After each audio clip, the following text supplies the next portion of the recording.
We got AEW's All Out Toronto on in the background. We had that going all night. I'm just starting up this now. I'm going to play maybe an hour or two, don't know.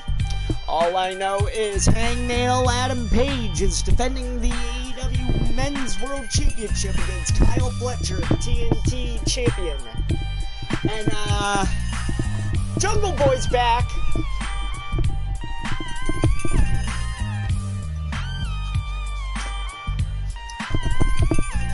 So we're going to go back to San Andreas for a bit. Yesterday we picked up on, not San Andreas. We were playing some Grand Theft Auto 3. We got all the way through the Marty Chonks missions. Part of me could have saved Marty to the very end. However, nah, Marty Chonks is Marty Chonks.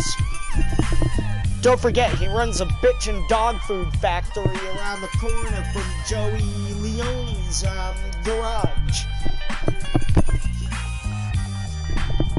It's one of those things where I am obsessed with San Andreas, I'm obsessed with GTA 3, not so much Vice City, but you know what? I think this channel's slowly turned into a Grand Theft Auto channel. But how is it possible that Kyle Fletcher is this good at 26 years old, competing in his first main event? It's unbelievable. And still packing the size on at 26 too. He's going to get bigger and stronger, which is terrifying. Hey, come on, Kyle, enough. There we go. Moves for Kyle Fletcher, but there's nothing untoward about that in the context of a professional wrestling match, Brian. No, he's wrestling a very smart match. Fletcher finding himself in a very similar position as Hangman Adam Page. All right, so let's see where we last were at in revisiting San Andreas. Looks like that jarred the neck of Hangman as well, Brian Danielson. Yeah, but what about the Hangman, what about the neck now of Kyle Fletcher? It's a concern. I mean, he just got dropped straight on his head. It only takes one impact like that. Yeah, concern is an understatement, Don. Someone should check on Kyle here. Well, if you would like to, don't get your man disqualified. Right here, right here.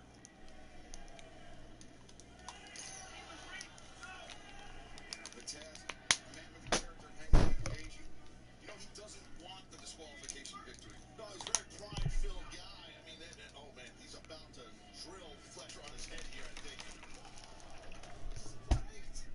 Fletcher did that to Alrighty. Inside the ring, but Hangman now planting Fletcher on the outside. Now, I will say this too, please forgive me if any future viewers, at least on this part 9 of revisiting San Andreas, please forgive me if the sound is muffled in any way, shape, or form. I actually do not have my headset on. I'm using it more or less like a table mic right now because the headset is a little uncomfortable, at least with the earrings that I wear. I'm also a loud motherfucker. So, I think Hangman's really evened up the odds here. not like any of y'all should have a hard time hearing me. Officiating this match. Now, where am I? Nobody wants to see Where did I save? Oh, with his discretion. I'm all the way out here. Oh, I remember what I was doing. Last time I picked up this game was playing, or was going to do the Beat the Cock challenge. And now Fletcher, the timekeeper's table, empty.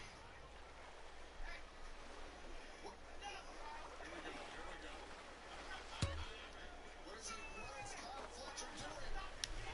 The clucking cock apparently is not ready yet. Brainbuster on the table. And that's okay. I think we'll just save the Beat the Cock challenge until the end of the game. If Kyle Fletcher can bring Hangman Adam Page back into the ring, Taz, we will have a new AEW World Champion. I'm almost sure of it. Absolutely, I agree, but Fletcher's hurting almost as Let's much get as ourselves a car. Oh my goodness.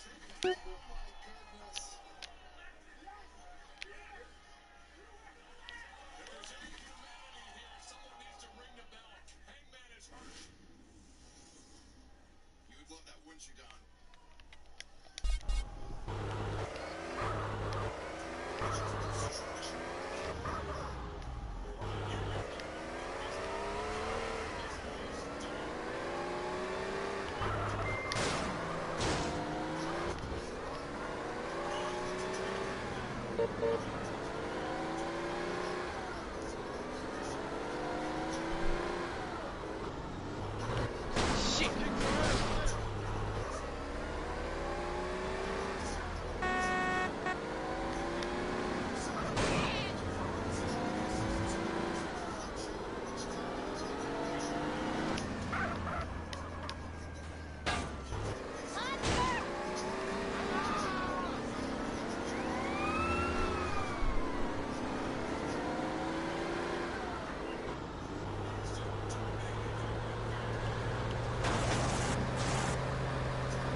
Great heart, great toughness by the world champion. That looked like three to me. Even Danielson thought that was it. It was two. I did think Oh, this is a nice little situation we got ourselves in right now. Gotta follow it up. It looks like we got most of the map unblurred. Don't get frustrated. Comes into play. Can he maintain his I did not actually think going right to where I did would do that. He can. And you know what? I'll take it. He's that was just excellent. He's not keep Because now, Fletcher looks very frustrated. Plus a kick out. These ignorant fans are getting on Kyle Fletcher. He doesn't like it. And they're chanting, "You're not ready," at Kyle Fletcher. It's up to Fletcher though, Don, to prove them wrong. He needs to ignore these idiots. I mean, we're in the area.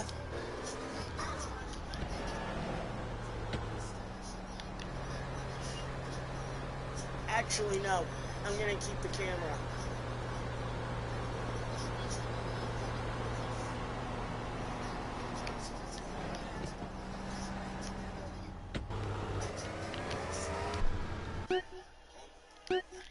Falls out. He's got Fletcher. So, Fletcher hammers him, thrust kick. let's... Rolling elbow strike scores for Hangman. Let's go back up. And, continue more triad missions. And honestly, I don't want to drive. I really don't want to fucking drive. So, we're gonna actually abuse a little used feature in San Andreas. And seeing as how that this is sort of a Grand Theft Auto channel at the moment, let's show what that hidden feature is that not many people who play this game actually know.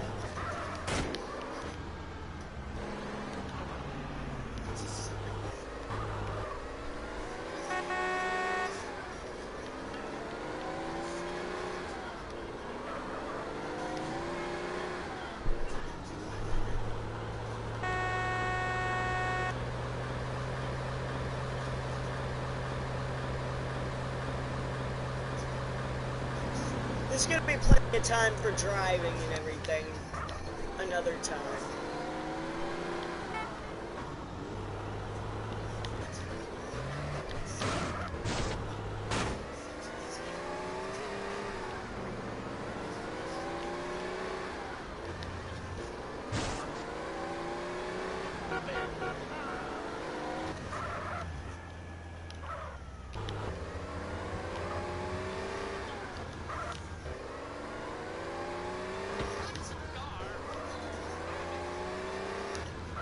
I want to shower at the station house. Excuse me. Hello. I've been down South London. Yeah. Where you going?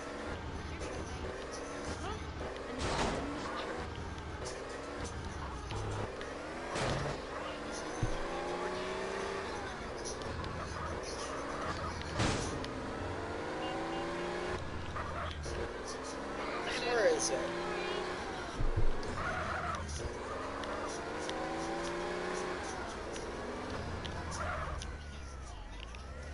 Nope. Maybe we gotta go up one floor. Level.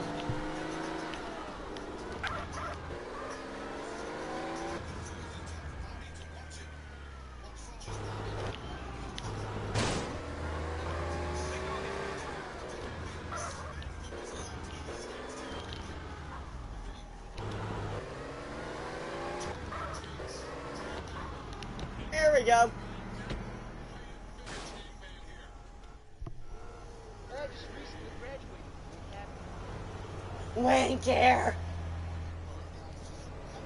Time even standing. For $500, you could just fly.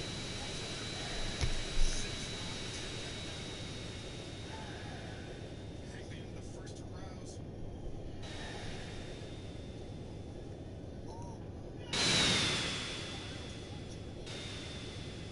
Get it up.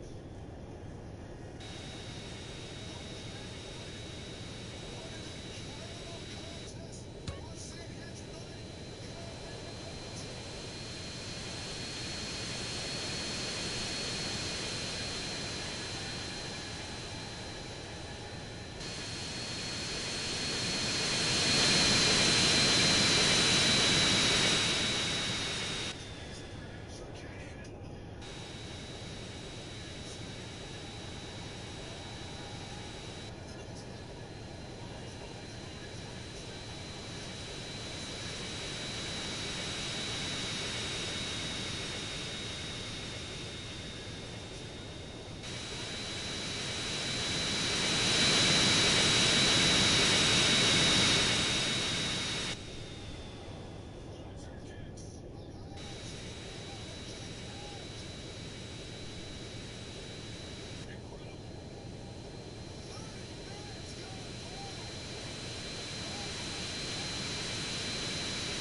You yourself have gone the distance with Hangman Adam Page. We know he has what it takes to go 60 minutes, does Kyle Fletcher.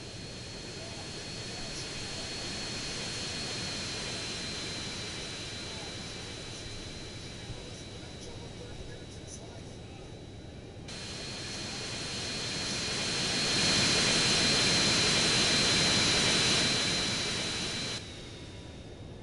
This is a war, guys. There's no other way to say it.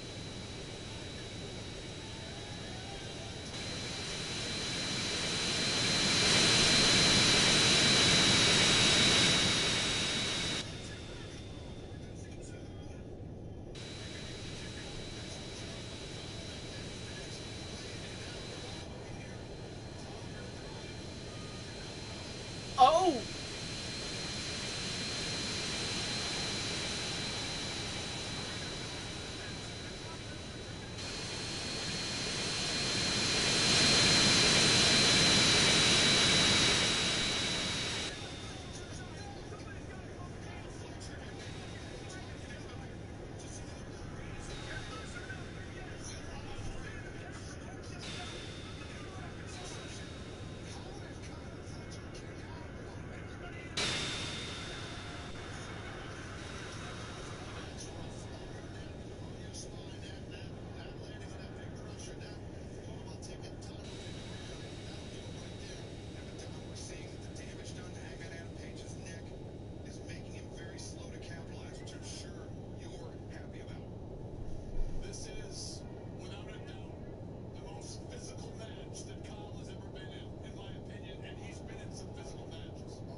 to his feet. He's struggling, but Hangman is on the apron, which is not a good thing against Cal. But you know what's coming here?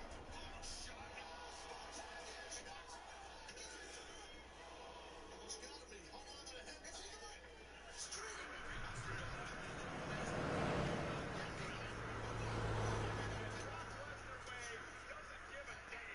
What the hell?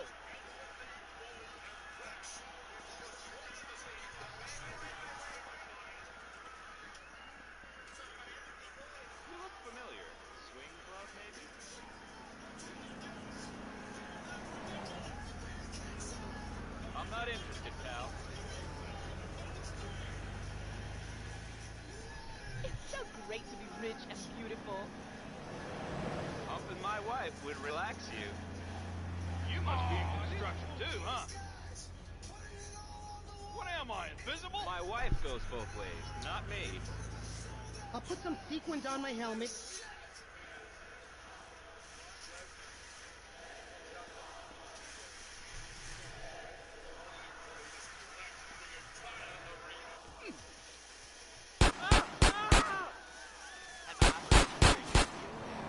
Completely lost my voice. Right now, Fletch has got to figure this out right here. He has the champion hurt. He knows it. He has to regain his composure and go back to what got him in this position. No, don't play with him, Kyle. Don't play with Who's him. mulatto, You man? are the My world kids. champion.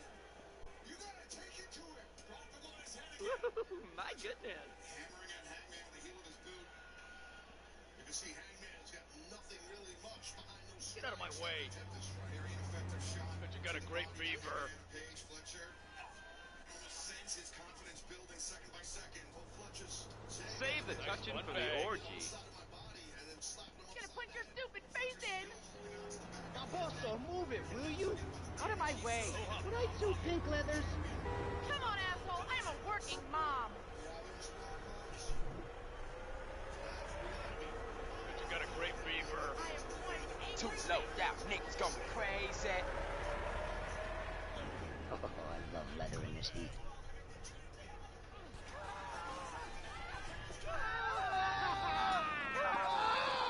Hey, you got...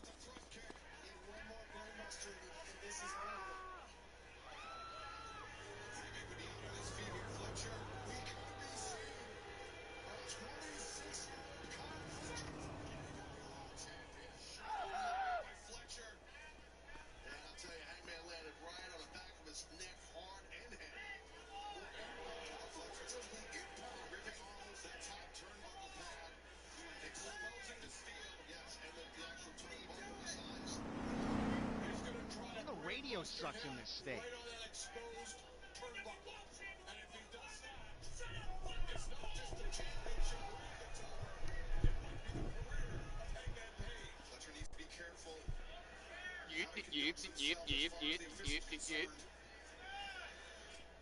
I like your hair. What are you, a dog? Shit.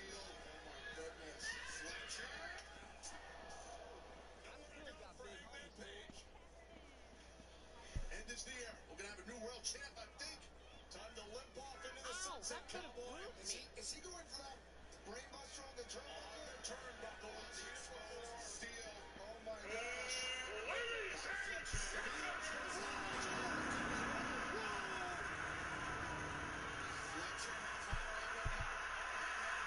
Boom, da da da da da da da.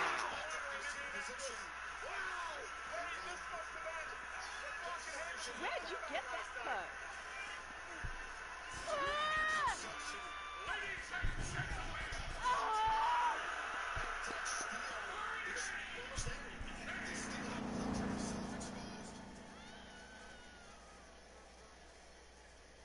And how much does Hangman have? Bridget left. Himself.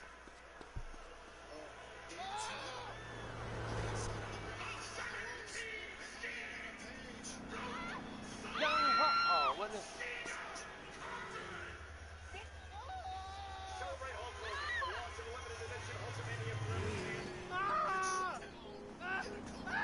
Hey, watch it. Once again, tensed up due to the damage done to his neck. Are you in business? These two men are destroying each other. Kyle's trying to get up, but I can sue you for harassment, you know. struggling to his feet. Hangman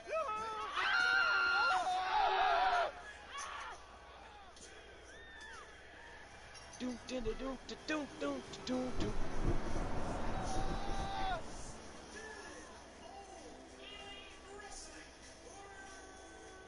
Did your mother drop you as a Buddy child? hopped off quick yesterday.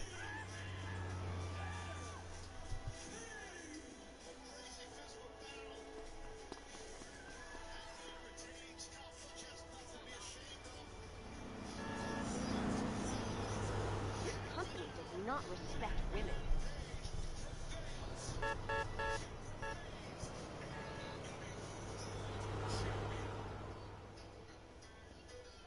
Yes, hello. What's going on? I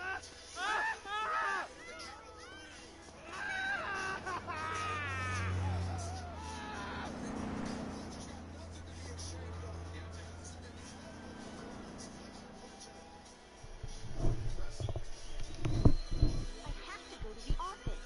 Roller coaster! Come on, you just hung.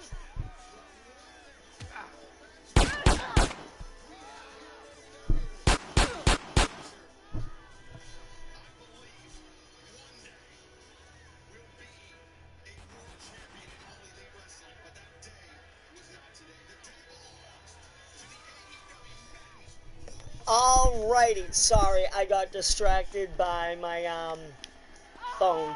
I got texting some people. Huh.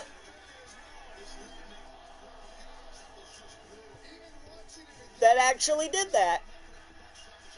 That is a thing.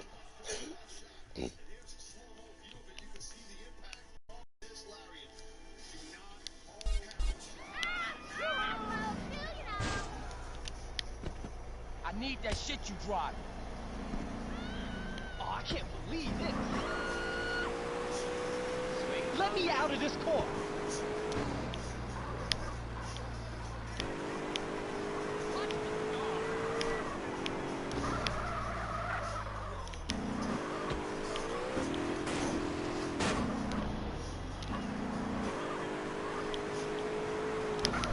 Look where you going.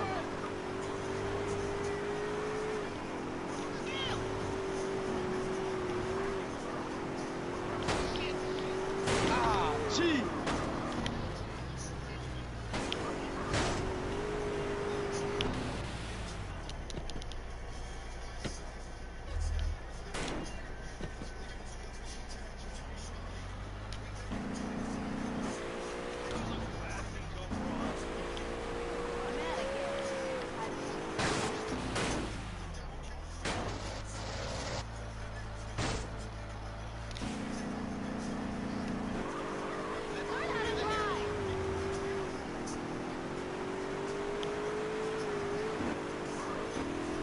I may order that.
I like to share too, thank you.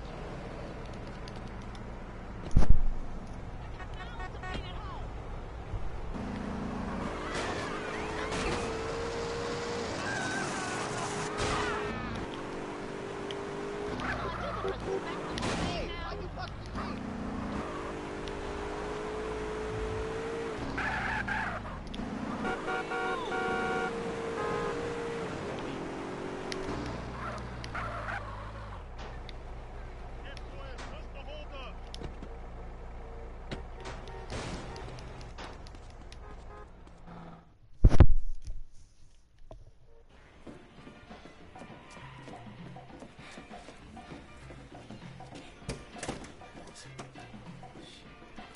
where I put it? Where the hell did I put it? Shit. Hey, Holmes, you okay? Yeah, Woozy left a message say I gotta go get Jizzy's phone after he made the call. Then I can ambush the meet and take down those baller pushers from Los Santos. Hey, homie, you want me to roll with you? Nah, this a one-man job. I gotta stay real low-key. I was thinking about welding some shit together and making me a silencer. You're fucking crazy, Holmes. You gotta get out of this ghetto mentality. So what you thinking? Let me show you. Check this out, Holmes. Here, take mine. Where'd you get that? Same place I bought my pants, Holmes. This is America. Almost drowning in 3 inches of water and repeatedly testing Tony's patience, such as when he catches him with a stripper. Jackie's father never wanted the life he wanted his boy to be educated, something Tony encourages. Out of respect for Jackie's father, Tony, to his credit, does try with Jackie, but it proves difficult and things get even harder when Ralphie dates Jackie's mother and tries to connect with the boy. Jackie Jr. is quite an interesting character. On one hand, he is in pre-med, studying for a bachelor's, as his father would have wanted. On the other hand, the best he can come up with in Scrabble is poo, as when he's puffed and drowns in 3 inches of snow, somehow he doesn't see the massive parade float floating towards him, blocking out the sun. He gets killed with a toy gun with absolutely no blowback. Vito sucked in that recoil like he sucked up the security guard. The straw that happens. Pathetic end. But in his final moments of anything done, I need a car. the sign, I don't even know where I'm going. if he wasn't so lazy and easily seduced by the life. It's infuriating how much is handed to him on a plate and yet he screws up. But it's a commentary on the children of mob. Oh.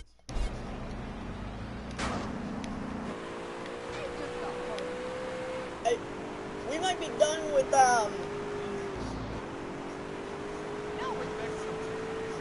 Oh.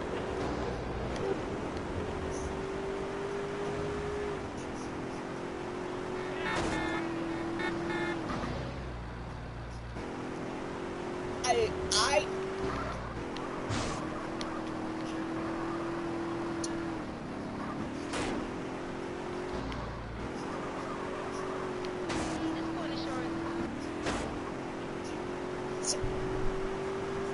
We can't be going to kill Busy now, can we?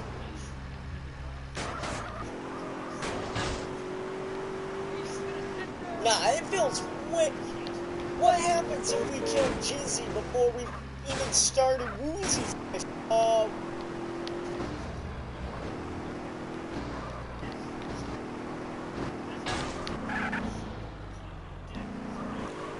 Because Woozy's missions don't have anything really to do necessarily with the Loco Syndicate.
Essentially, every other line is each man trying to bait the other into saying, yeah.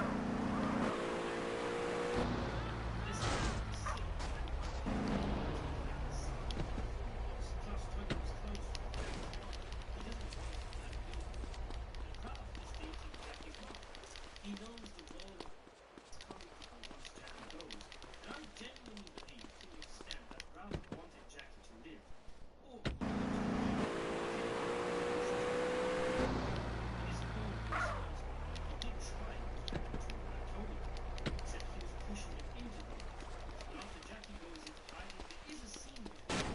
So basically, I'm trying to make this as quickly as possible. I do not want to have to go on a high-speed chase. Are there any good restaurants in town? Hey, watch the loafers!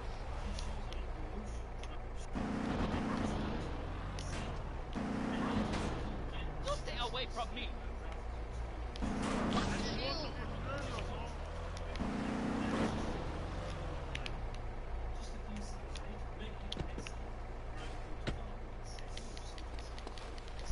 We're making a roadblock. So this last scene, the radio at double speed starts off with Sylvia saying something, suggesting Tony's attack was planned. What's happening? Listen earlier before they get sat down by mentioning the state of Jack's trying to ship blame to Jack's environment.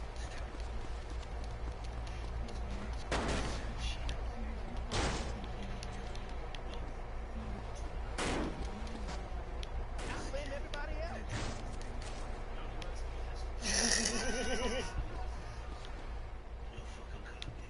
Essentially said, Jizzy doesn't want to be disturbed.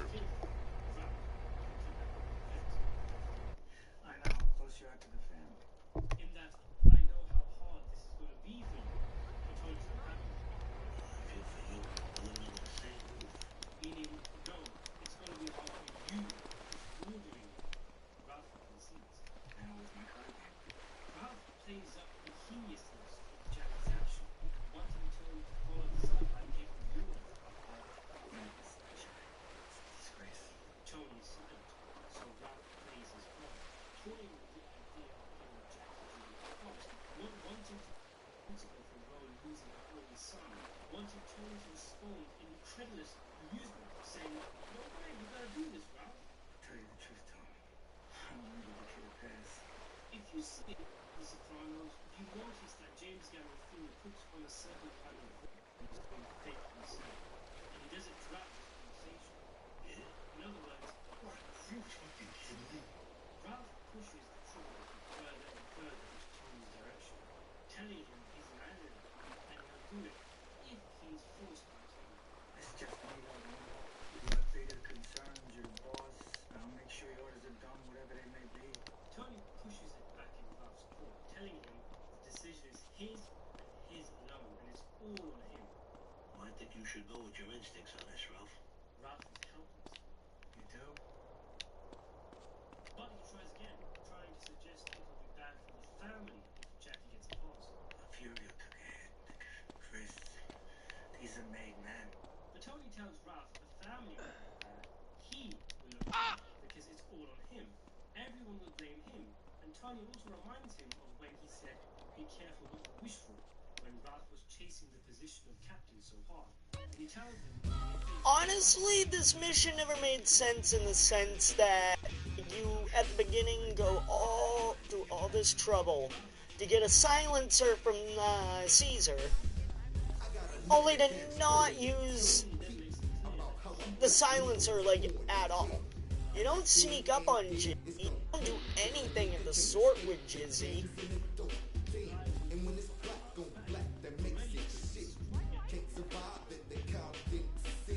Yeah, no, you just walk up on them.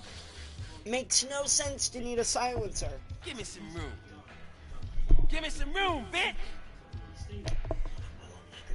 It's that time of the week again. Your provider is about to make that special call. If I think for a moment that By what the you way, I hold just want to touches say, me, rest in peace, Charlie Murphy. You better make a bigger cut this week, Jizz. We're running low, honey. Eddie Murphy's shut up, bitch. brother, I'm handling business. Don't you and, even raise your voice at me, one of the asshole. most hilarious motherfuckers to have yeah. ever lived. What a dick. Like, Charlie Murphy should Hey, have had Jizzy, the I need to career holler that at his you. brother But Eddie talk then, had. friend. I mean, that's all we ever do. Kind words. All hit, Eddie's wise known saying for that. is Norbit and I'm Shrek. a walking book of Proverbs. No, you fucked up. Come on, man.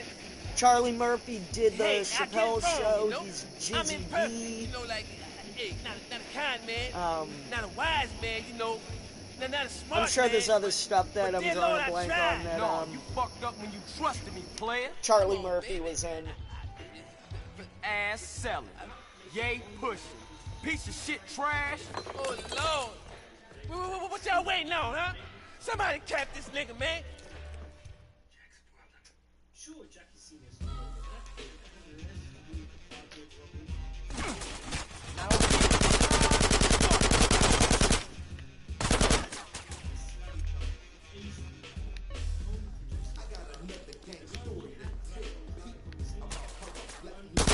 bitch, huh? Give me that.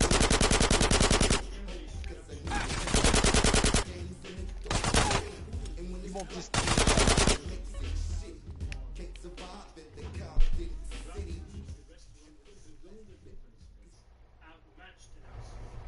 See, this is what I'm talking about. He's gonna get in his car. Hey, Chuck, get out of Pimp's way. Don't sweat. Just rip him right out of his fucking car.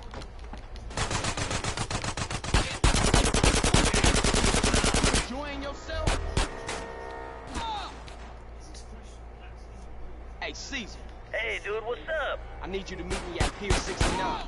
We gonna take down the Loco Syndicate. Okay, Holmes, you need some backup? Nah, man, I got it covered.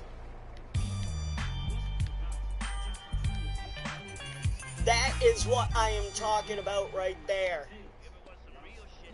Oh, and by the way, This ain't just my fault. kill that motherfucker for going after me.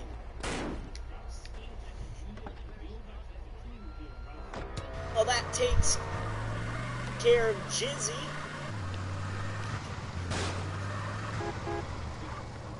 Now,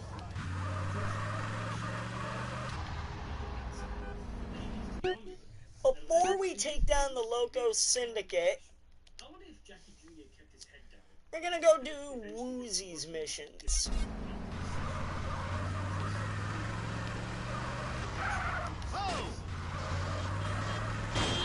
I think I just got hit.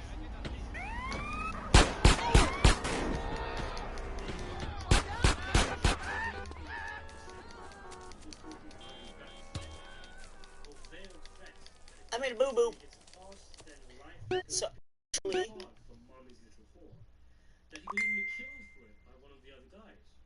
Anyway, $4 a pound.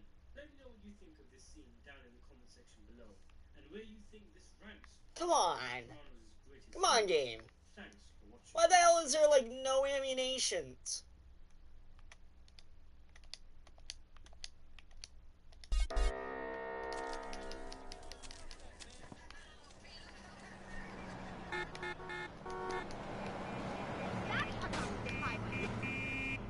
Lost a single episode like the stripper Tracy. In our Actually, expansive character analysis video, part of a new series I am doing, please subscribe for more if you haven't already done so. We took a look at Tony's consigliere Sylvia Dartley and his key moments throughout the series.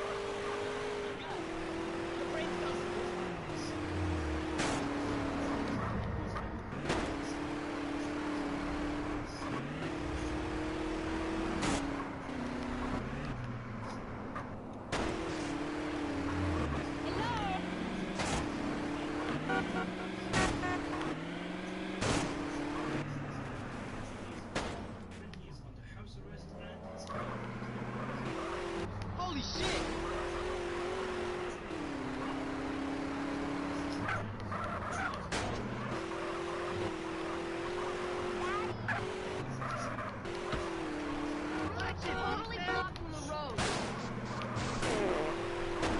oh my god. Ow.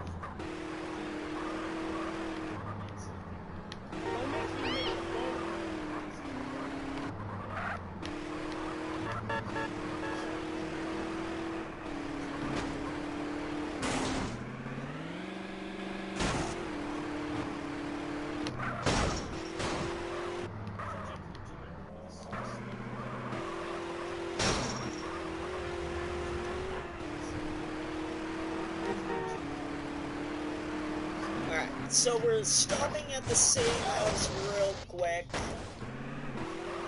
Oh god, no. Pleasure doing business with you.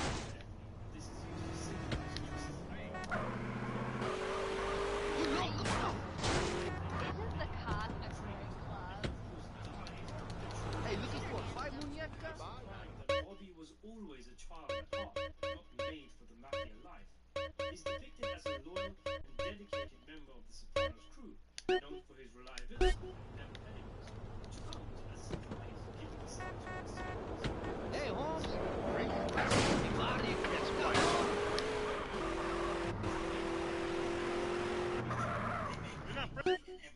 And it's implied he rode off the reputation of his father, Old Man Bacala, the Terminator, then rode off the relationship with Junior. Now we're gonna go... No, you know what? No. But each and every man is judged on his own merit. But Bacala is far from a simple-minded mental midget. In fact, he is one of the strongest characters in the show. I've actually gotten pretty good at remembering where certain items are, as I'm sure you noticed that I got pretty acclimated to the AK and armor drops in Grand Theft Auto 3. Just go near Ma Cipriani's restaurant, and there it is. Just like right here, you got this armor drop right here.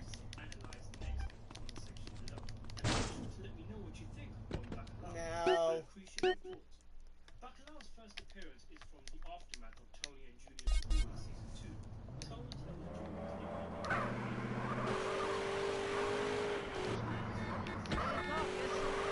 Watch where you're going!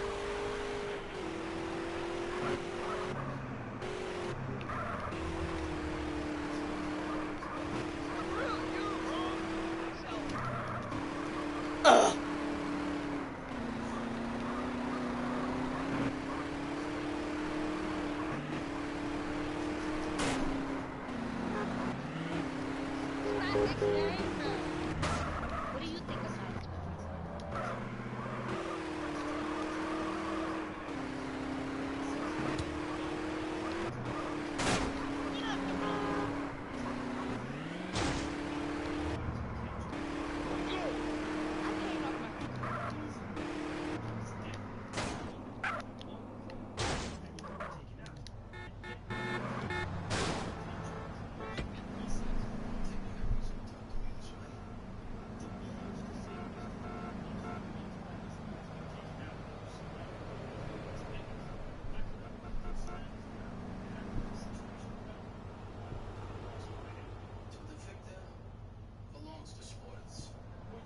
Silent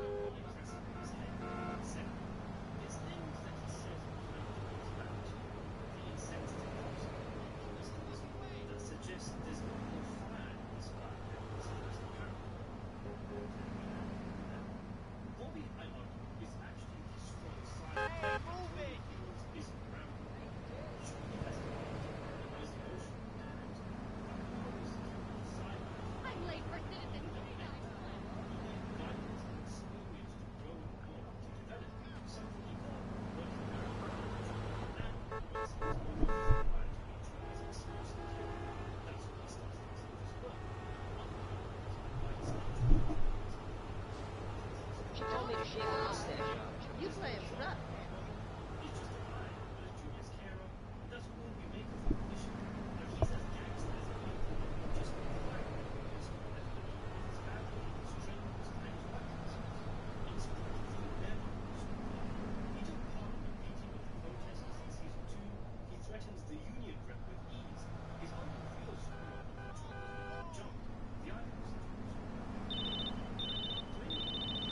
Hey, Caesar, the Yay leaving San Fierro, right?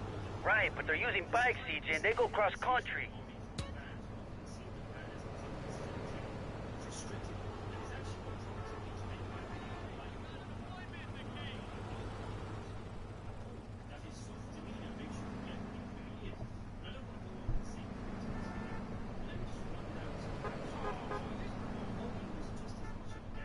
Tailoring makes the man.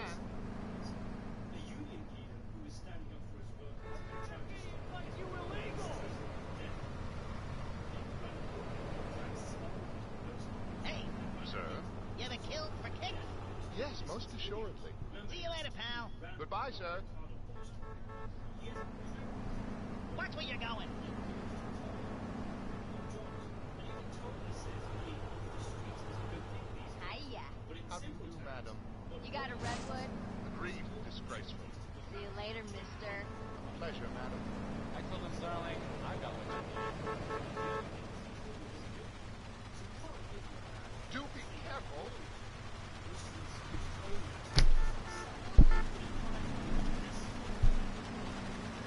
Not right now. I gotta check into some shit.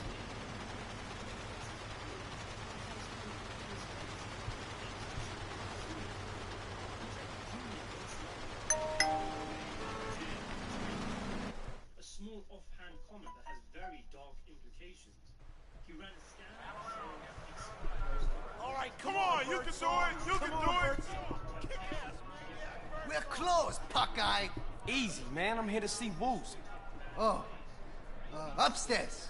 Stupid ass motherfucker.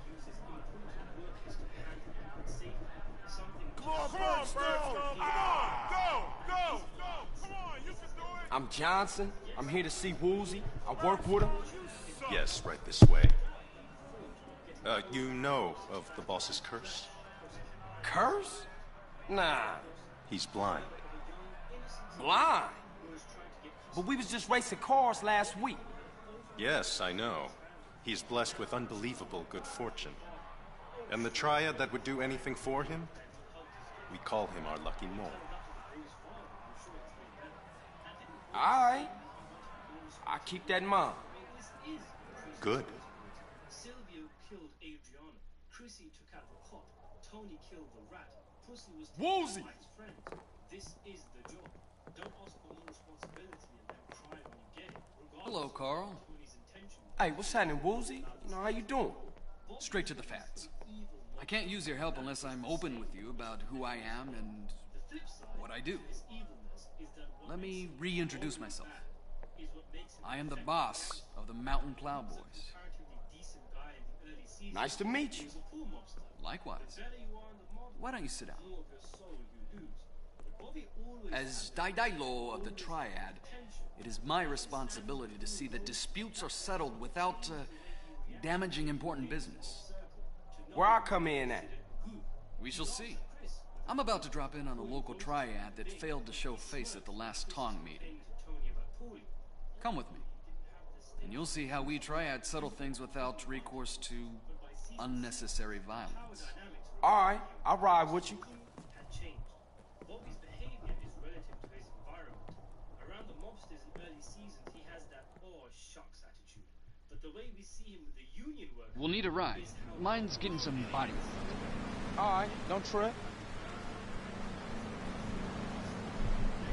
Instead, squares up to them. In fact, that's actually a very interesting phenomenon. Maybe I should do a video on it.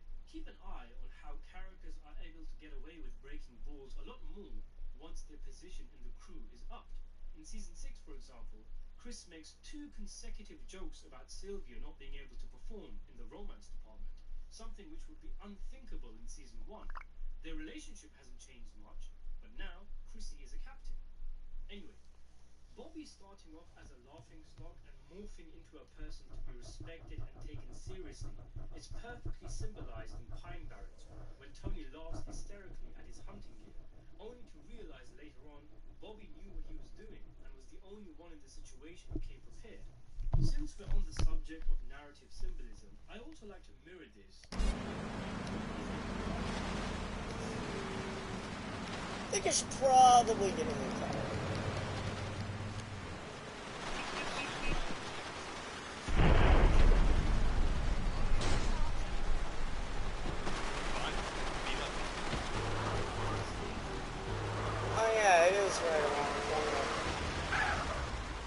The blood-fetid triad have a storehouse around the block. We shall see what excuses they have to offer. Okay, so what's all this talk of business? Some small-time Vietnamese gangs have been making trouble. We're not sure why they're gaining any courage now, but we're nervous about the situation. How do I fit in all of this? You're an outsider.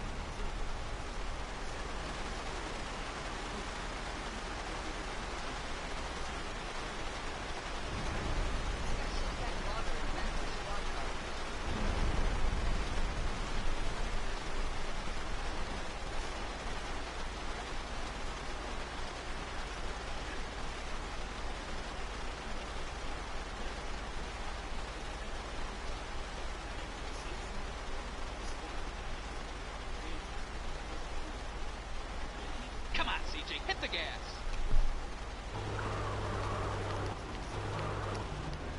Did you steal your license?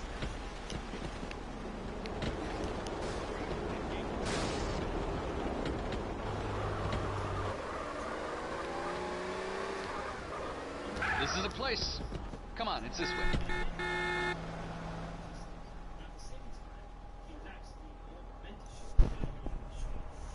Now, where's that loose cop? Hey, what the hell? I need a hit.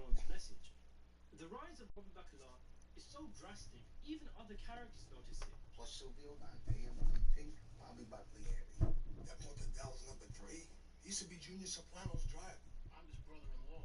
You think New York is really gonna come after you, Bobby? Or Chris watching Bobby and Tony talk business at the barbecue, or the annoyed look Chris shoots Bobby when he comes in to complain. Paulie saying, "Watch your fat fucking mouth," may have been him projecting frustration at the fact that Bobby has basically leapfrogged him in rank.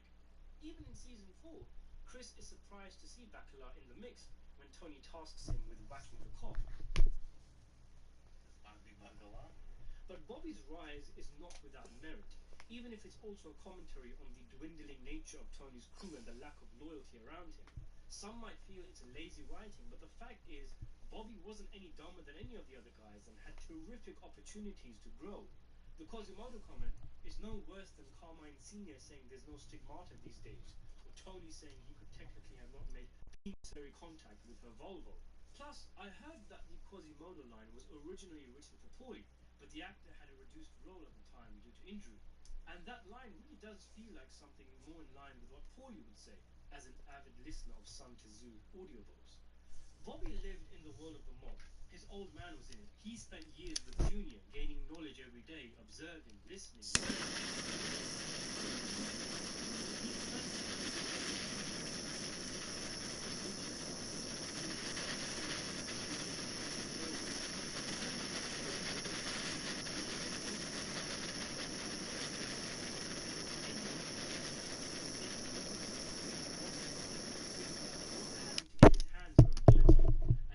Much to focus on, aside from picking up Junior's hemorrhoid cream.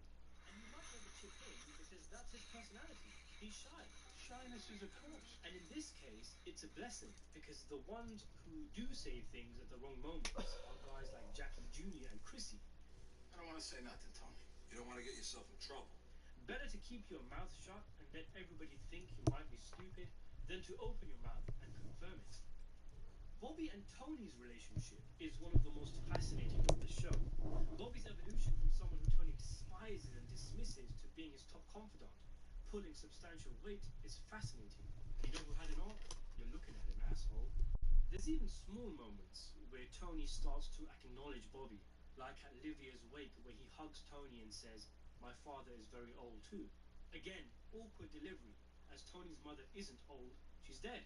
But you do get what he's trying to say, and Tony's reaction is one of mild surprise that Bobby is being so genuine to him. But as we all know, Tony was also extremely spiteful of Bobby, which really stems from a sense of jealousy. In season 2, Bobby represents Junior, so Tony lays out all of his abuse and insecurities about his uncle on Bobby. Bobby seems to have a good relationship with his father, who used to take him hunting and crucially... Just checking the, shut up, Carl. This way. Hello? Other people walking here. Tony always resented the fact that Johnny Boy didn't make a life outside of the mob for his son.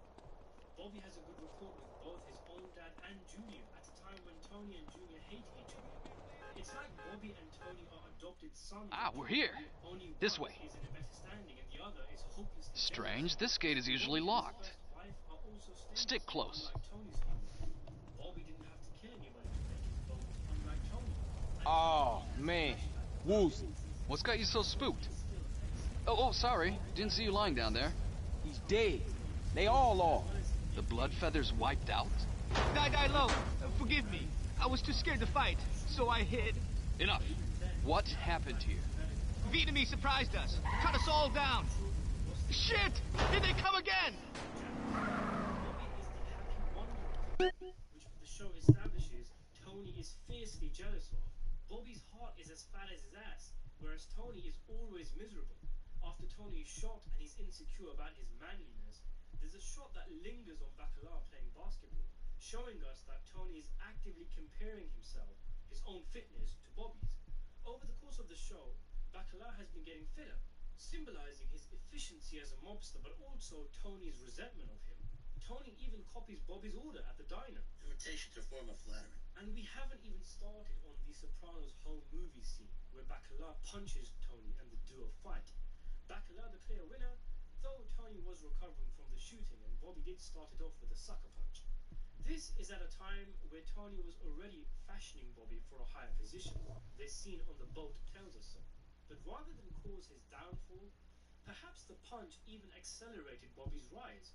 Tony was furious, but on a subconscious level he would have respected that Bacala stood up for his woman, that this is a man worth taking under his wing, and he began loving him like a brother-in-law. And Bacala subsequently goes from strength to strength. Either that or his hand was played. If he came back to Jersey and reversed the decision to up Bobby, the crew would know that something happened and maybe Bobby would leak it that he beat Tony in a fight. But let's go back to it. Tony comes to Bobby's home invited, and as well as being a miserable narcissist who always dampens the conversation, think to when he talks about the drowned kid when everybody's relaxing, a trait he inherited from his mother. Tony slurs Bobby's wife, then repeats it after Bobby respectfully but defiantly establishes the red line. There's a lot of dynamics at play here. Maybe Bobby should have let it go, but you've got to give him props for decking Tony. Someone finally putting Mr. Type A personality in his place. In the culture the two live in, the mobsters see the women in their lives as extensions of themselves. If you insult their women, you're insulting them. It's like when Richie Aprile says to Chrissy, "Give her your last name, then it's not my problem." In other words, I am Adriana's uncle, she is under my protection. Once you marry her, then she's under your subspecies. Tony beating Coco after his insult is another example, with Tony repeating, my daughter. It isn't just that it's his daughter, it's that it's his daughter. The clearest example is Johnny Sachs spelling it out for us when he tells Carmine Sr. he insulted my wife's honor, my honor. This is a matter of dignity and honor for the mobsters. Janice belongs to Bobby now, not Tony. It isn't so much about the women being hurt, but that they lose respect. Though I will caveat this by saying any man will feel angry when his wife is being so openly insulted, even if she has no problem with it, and it's her brother. But when Tony made the first joke, it was about Janice. When he did it again, it was about Bobby. He essentially forced Bobby's hand. He was testing him. Bobby has already checked him appropriately, and ironically, it was Tony who got offended.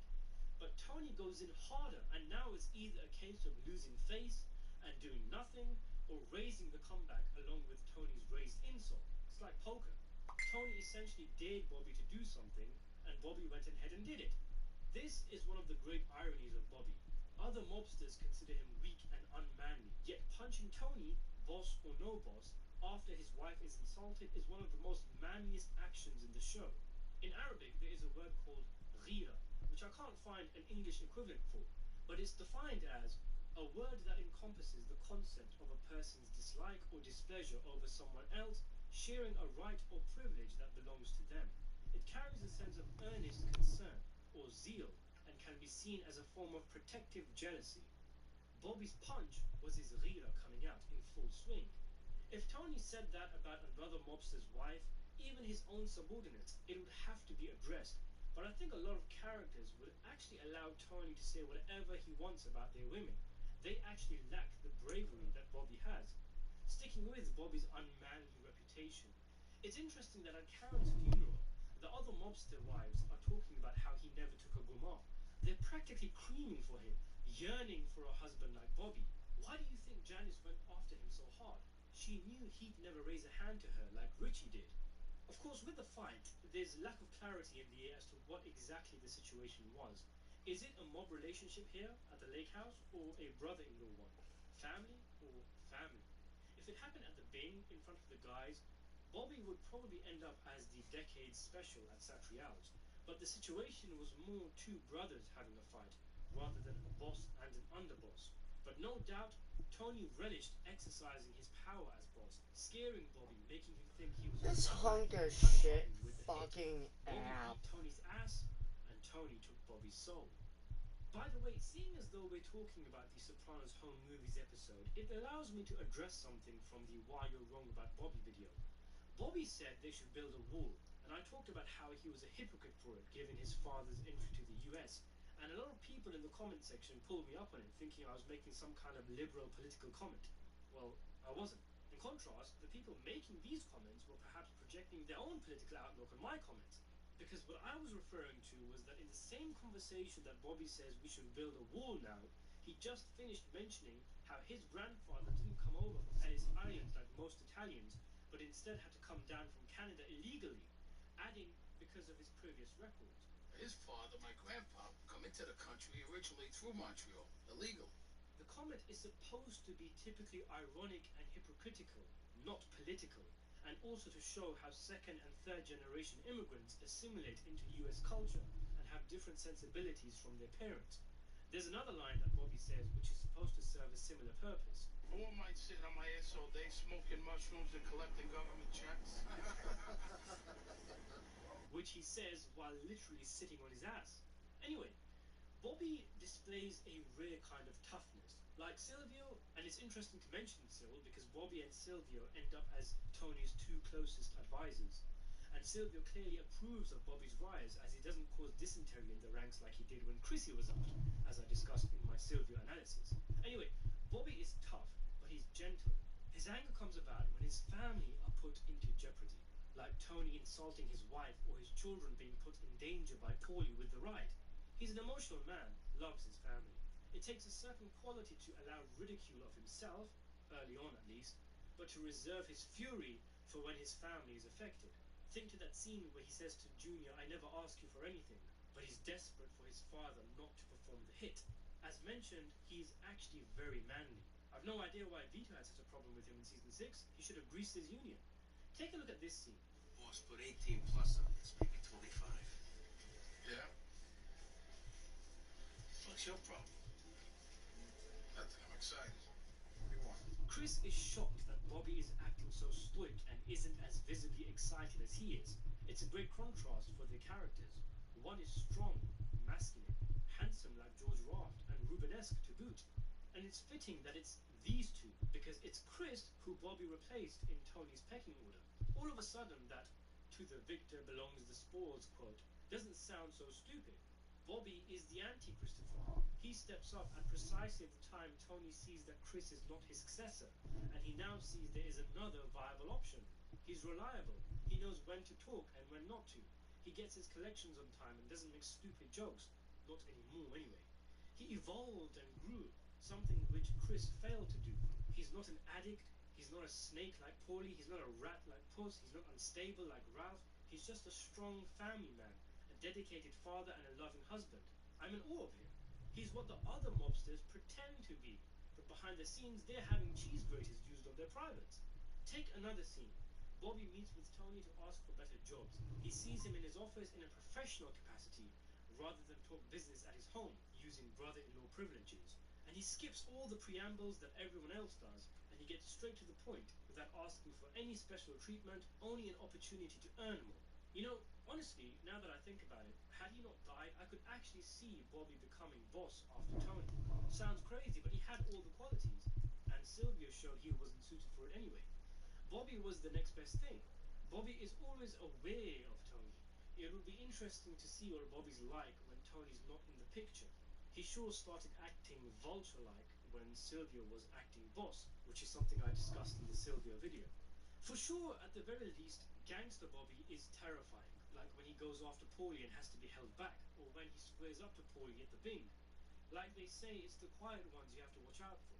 If you're lost in Pine Barrens and the mob is after you, in all seriousness, the marksman Bobby with a bow and arrow, with the hunting training and killer instincts of his father, is probably the last person you want on your tail. Chris and Paulie struggle to nab the Russian, but Bobby could probably shoot Ginny's mole off from miles away, and after he shoots you, he'll probably fucking eat you. Although he did shoot someone in the ass when he was going for the fleshy part of the thigh, but perhaps that was on purpose after he got shortchanged by the rapper. Hooking up with Janice was a major part of Bobby's downfall. As she did with Richie, she would have been the one egging him on to make more money, to increase his standing. Rather embarrassingly, sometimes she came directly to Tony to vouch for her husband. But the push to up Bobby put him on the radar of the likes of New York. He was in the meeting with Phil Leotardo when even Paulie wasn't. From a mobster's perspective, he could have been content as being a middle-tier guy, someone like Benny. He'd have time for his trains and his children. But in his vulnerability, he he allowed himself to get manipulated by Janice. She obviously did good for him, mob hierarchy-wise, but long-term, it destroyed Bobby. Even he himself recognized a change was taking place. As he says, this used to be a good house. In a way, Bobby was eaten by his surroundings. His first wife may have kept him on the path, because their relationship was one of love. It was wholesome. She might have not been the most materialistic of people, which meant Bobby was content with his position. But then she dies. Even her death itself may have hardened Bobby. The scene where he threatens the union guy was shortly after. Perhaps the grief inspired him. But through Janice's pushing, he became a more effective mobster but a worse person. By mob standards, Bobby is tragic because he started off as a happy, successful family man whose family was torn apart, starting with the tragic death of his wife and the insertion of Janice into his life. He doesn't realize it before it's too late, but as his stature rises, he slowly loses everything. As Boardwalk Empire told us, you can't be half a gangster. And eventually Bobby goes all the way, going from the best of a bad bunch, no Gumar, loving father and husband, to becoming just like the rest of them. He loses his innocence with his first murder, and I couldn't stand how obnoxious he became, sucking up to Tony in typical mob subordinate fashion, like the 200k line, instead of the old Bobby who actually spoke his mind to Tony, or not shaking hands with the guy on the side.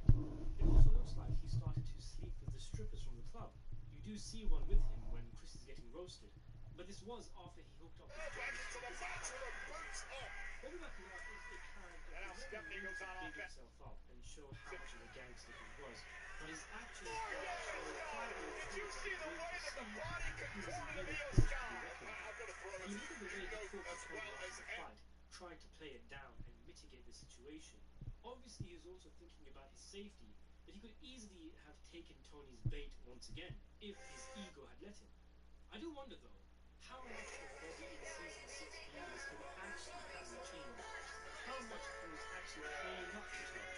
I prefer thinking that his comment about actually feeling a bit Tony was him trying to suck up to Bobby instead of playing into his big house. I like to think the old Bobby was in there somewhere, but in all honesty, I think we lost him in the game like love and half of Bobby died as a murdering devil, estranged from his son as implied by his tragic last line, which carries a lot of weight of the way the relationship is between father and son.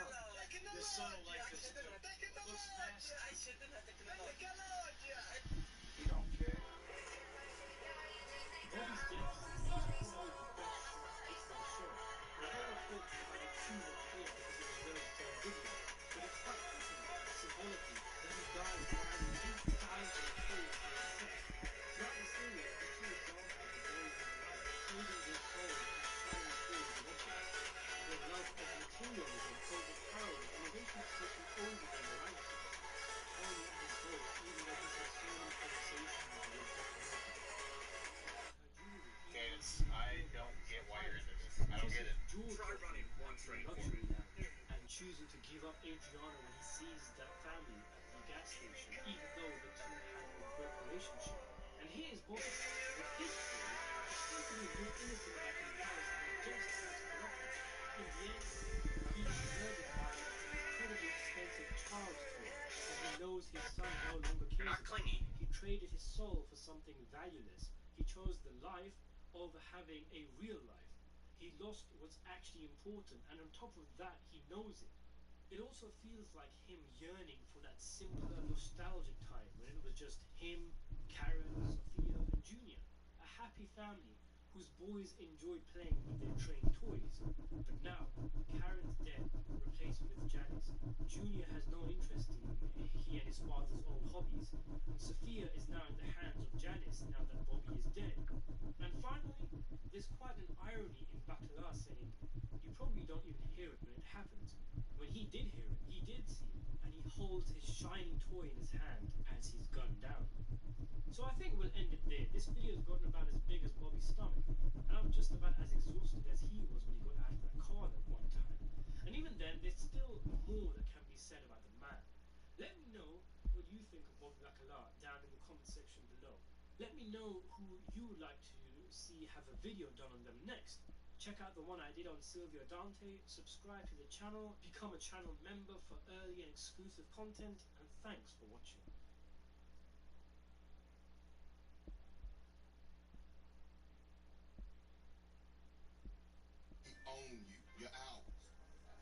can shit on you from such a height, you'll think God himself has crapped on you. You understand? Frank Tenpenny is not just a scumbag. He's the most corrupt cop in all of Los Santos, and LS is full of corrupt cops. He is so corrupt that when he was found not guilty on any charges, people in the hood started a riot, realizing that justice does not exist.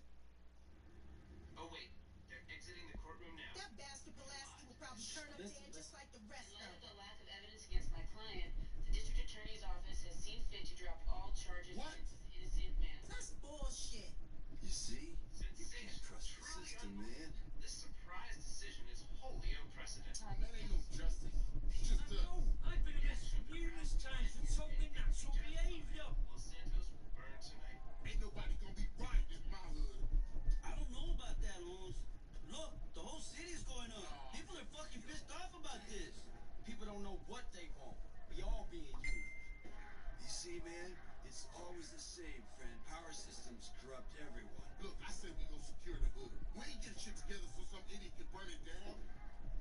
From fraudulent activities to extortion, bribery, threats, killing other cops, violence, corruption, sexual assault, dealing and using narcotics, and racketeering, nothing was outside the scope of Frank Tenpenny. He is often considered to be the most despicable villain of the GTA franchise. In this video, I will do a complete character analysis and explain the lore of Tenpenny in order for you to understand why he does everything in San Andreas and how his twisted moral compass actually plays a role in everything. By the end of the video, blood will flow to your head when you realize just how despicable Tenpenny actually is. Ding, ding, ding, ding, ding. Good answer. So who is Tenpenny? Tenpenny is an officer of the Los Santos Police Department, along with Jimmy Hernandez and Eddie Pulaski. The three make up the Individual Crash, or Community Resources Against Street Hoodlums unit.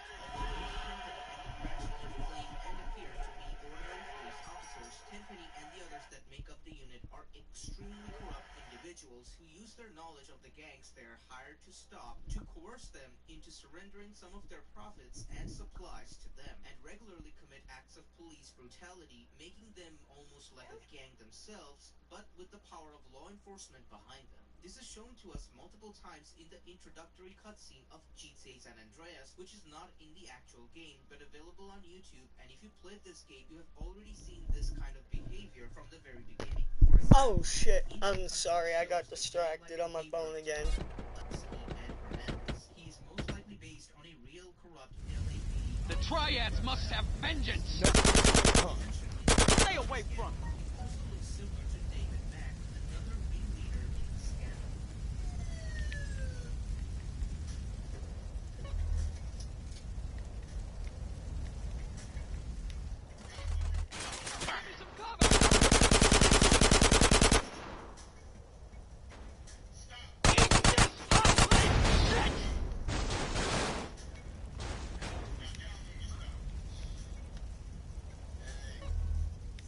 Yeah. Wait.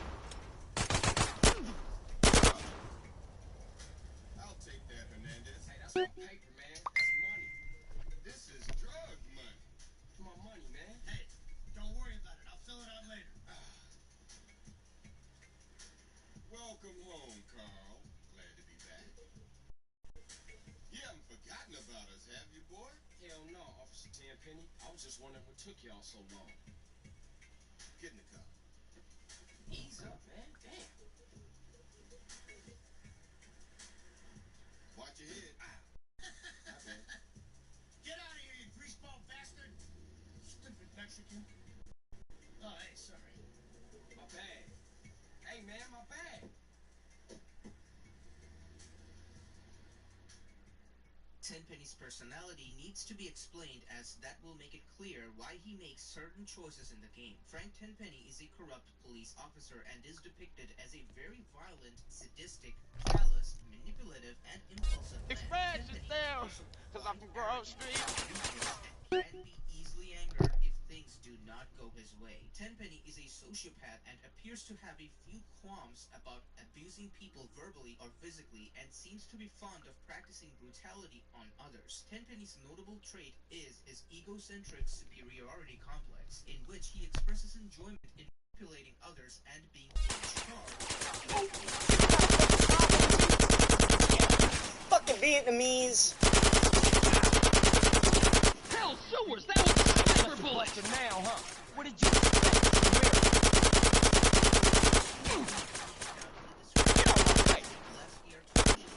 CJ was in Liberty City while Big Smoke was asking Tenpenny to work for him. Tenpenny was criminals by threatening them that if they did not comply, he would put them in jail. On one hand, tension between Big Smoke We got more company. already rising because Big Smoke wanted to sell crack, but Sweet did not want to do it because of his high principles and knowing what it does to people. Sweet had Grove Street in his mind, while Big Smoke had opportunities like crack, which the ballers were already making money on. Hey, you gotta keep it real, man. Man, nobody give a shit about the hood. I do. All they do is sell gay and ruin the place. No crack ever made a gang type. What's up, y'all? What's up, CJ? What's crack? Man, all they care about is smoking and money. You can't knock the homies' hustle. Even marks ain't soldiers. They idiots trying to beat business. Yeah, but they down with us, man. All they down with is money. CJ, go down there and show these fools you mean business. These chumps from the bars are sweating the home. Go put pressure on them. Let's do it. We've been putting time in the hood. We gotta get the homies back together. Like the old days. You drive. I'll send it back to the sewer.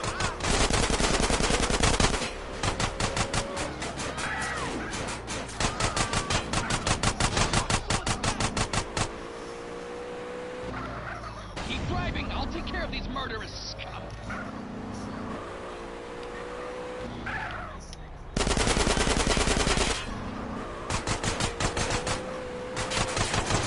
That looks like the last of them. Thank you, Carl. You saved me from having to kill them all myself. Okay, let's get back to my place.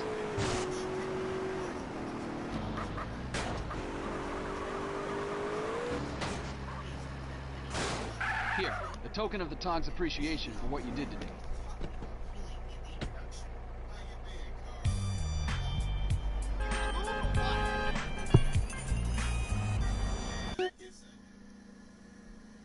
So what else you got shaking, Carl?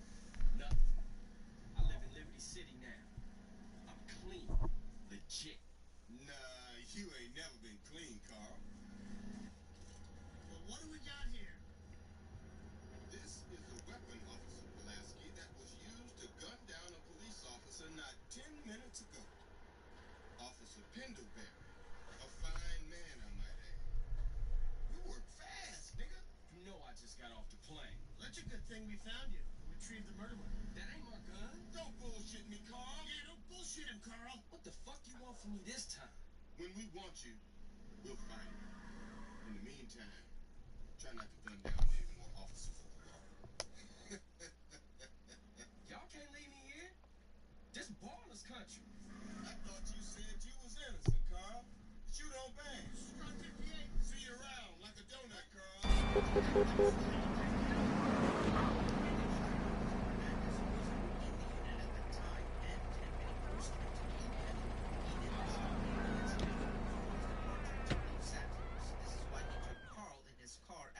Beginning of the game. After that, on the way to his home, Tenpenny framed CJ for the murder of Pendlebury. This was him threatening Hey, CJ Woozy, my to man. make sure What's going down? Hey, CJ. Let me introduce you to Shuk Fu, Ram Fa Li. He heads the Red Gecko Tong on the West Coast. He's here to bury his How you doing? Tenpenny did not bother to react to that is because not only he doesn't Ah Ah Kung has sent word from Kowloon. A Vietnamese crime family, the Da Nang boys, are preparing to move to the United States. This may explain the cowardly attack on the blood-feathered triad. There may be some trouble ahead. The Shifu would like a package retrieved.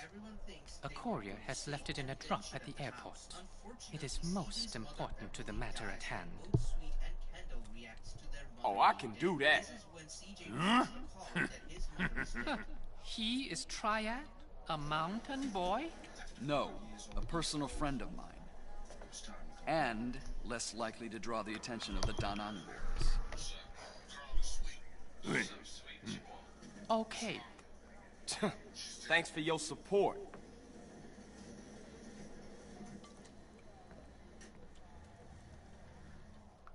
Tenpenny was connected to this because he actually allowed this to happen. Why would Tenpenny allow this? Because, as mentioned before, Sweet and Big Smoke were homies, and Big Smoke wanted to grab money, which is why Tenpenny wanted to work with Big Smoke. Sweet then talked to Big Smoke about killing Sweet off on the phone during the introduction cutscene. Killing off Sweet would make it so there would be no one stopping Tenpenny's plan. That's why he had no reaction to CJ telling him that he's here to kill his brother. As a matter of fact, Tenpenny allowed the killing eased the public order, and both Big Smoke and Ryder won. Hi, handsome. Hey, honey. I love to skate street. Yeah, it's great. Have you ever worn wannabe? No, what are you, nuts? Hey, I'll catch you around. See you later, sweet cheeks. Some people say they saw a green slaver doing the work. Then speed away. Yeah, people like to talk, don't they? Anyway, I think I'm glad you keep talking about it. Shit, you right, my bad. Hey, I ain't afraid to help. Ain't some shit.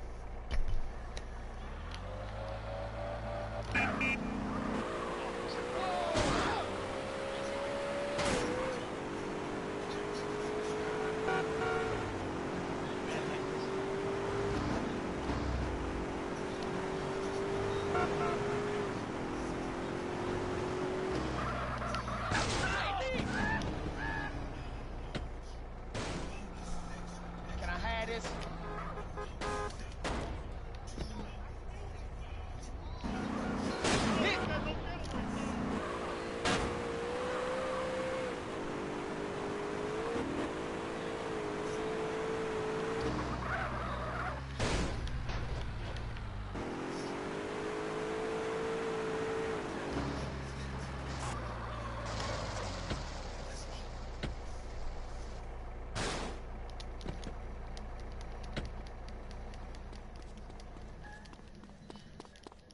Hey, don't we got beef around here? We been getting into it with these fools. I can't stand it.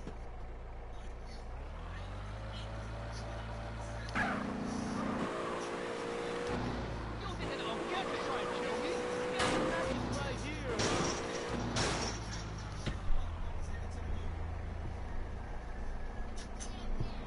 After their conversation, Tenpenny kicked CJ out in the east region that was controlled by beings. But why would he do that? His goal was to make CJ more absorbing. Doing this would mean he could pose a clone, right? He did it for a very simple reason. Careful, Billy!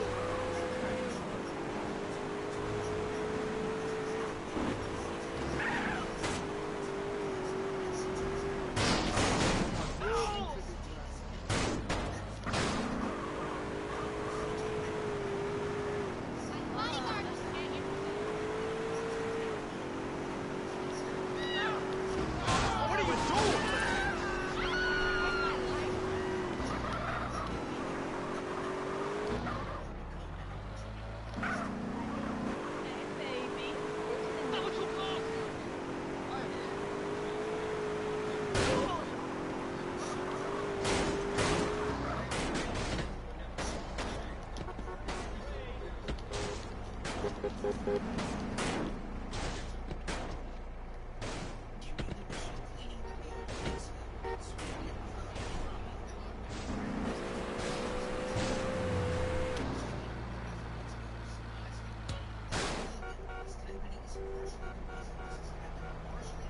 Even if Tenpenny wasn't here, Big Smoke was still Sweet's loyalty. Tenpenny chose Big Smoke because he was opportunistic.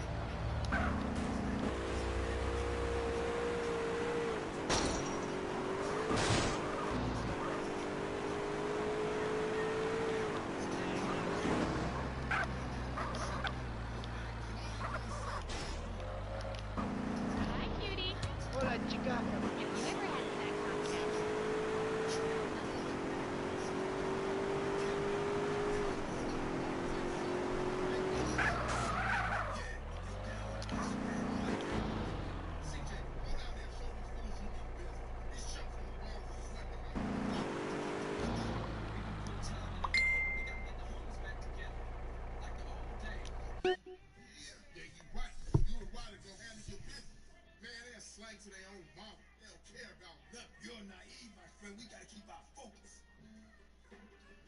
We need some backup. You seem beat up? Nah. But him and homeboy Bear, they good to have on our side. Oh, Big Bear? Yeah, them base slangers gonna be sorry now.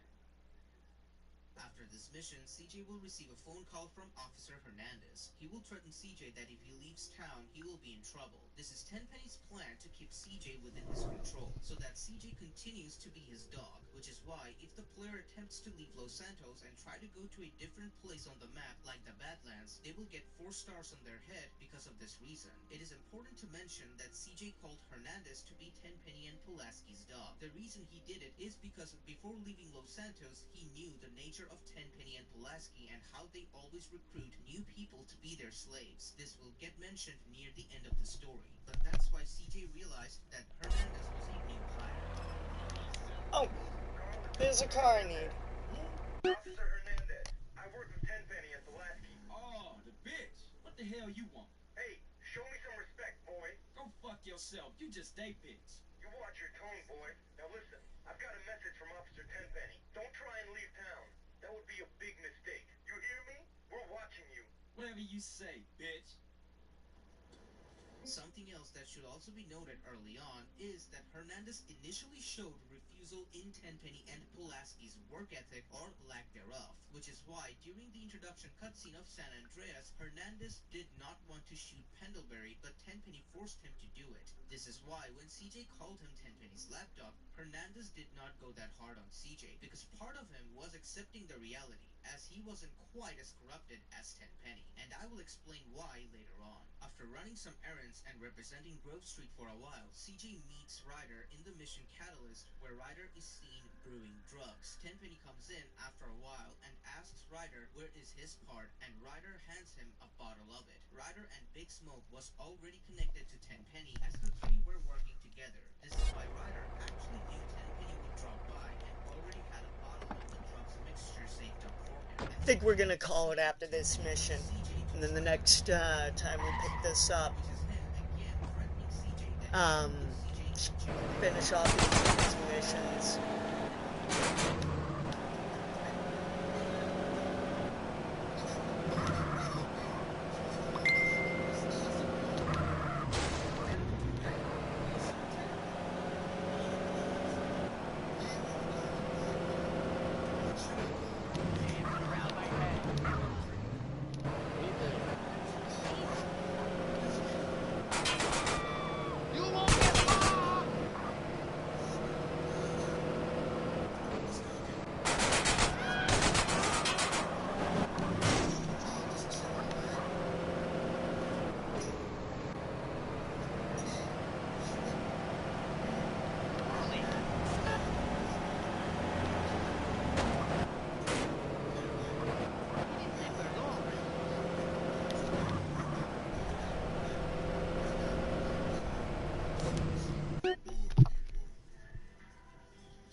Catch you later, homeboys.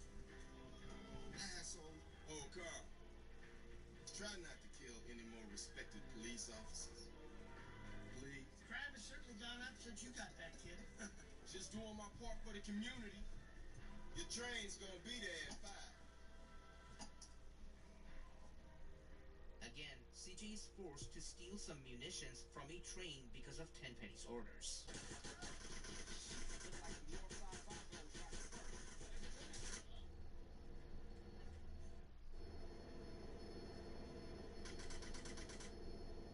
Oh, what's this? We got all this front branch.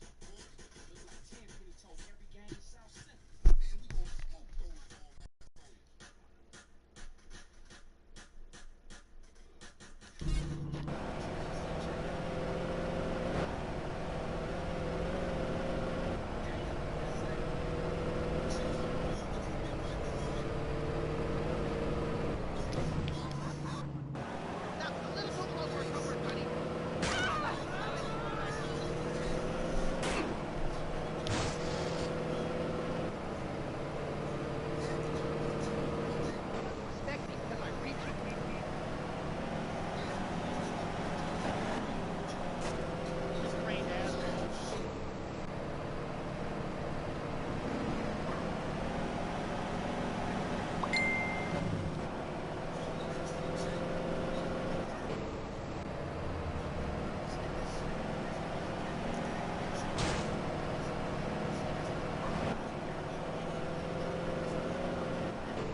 contention that one tribe gets an unfair advantage over another, that truly troubles me, Carl.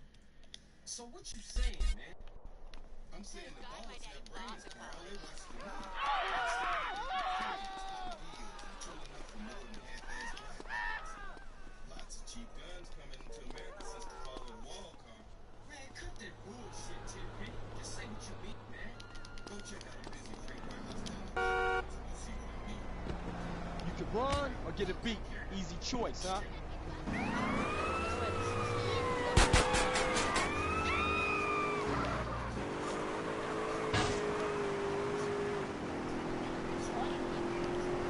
I want to immigrate from here.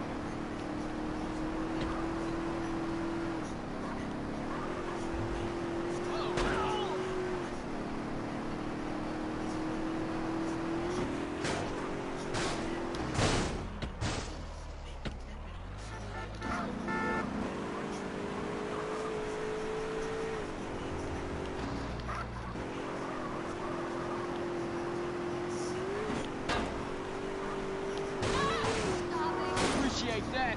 Thanks.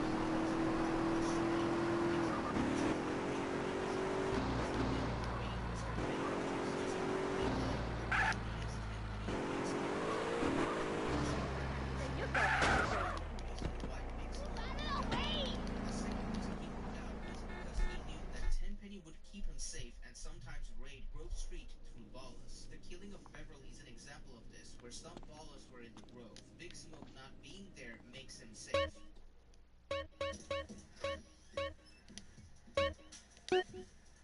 There we go. Right? Yep. Alright. Until